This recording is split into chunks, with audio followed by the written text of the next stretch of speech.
জীবনে তো অনেক নামাজ কাজা করছেন, চলেন আজ থেকে নতুন করে আবার নামাজ শুরু করেন, জীবন বদলে যাবে। সেই সাথে সাথে বেশি বেশি ইস্তিগফার করেন, দুরূদ শরীফ পড়েন, মন দেখবেন নামাজের দিকে আরো বেশি আকর্ষণ হবে। কারণ সব জিনিসের কিছু থাকে যেমন তার দিকে আকর্ষণ করার জন্য, ঠিক তেমনি হবে নামাজের দিকে মনোযোগ নিয়ে আসার জন্য বেশি বেশি আস্তাগফিরুল্লাহ, বেশি বেশি দুরূদ শরীফ পড়া উচিত।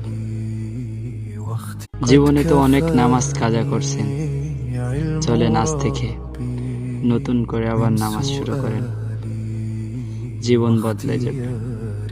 সেই সাথে সাথে বেশি বেশি ইস্তিগফার করেন, দুরূদ শরীফ পড়েন, মন দেখবেন নামাজের দিকে আরো বেশি আকর্ষণ হবে। কারণ সব জিনিসের কিছু থাকে যেমন তার দিকে আকর্ষণ করার জন্য, ঠিক তেমনি হবে নামাজের দিকে মনোযোগ নিয়ে আসার জন্য বেশি বেশি আস্তাগফিরুল্লাহ, বেশি বেশি দুরূদ শরীফ পড়া উচিত।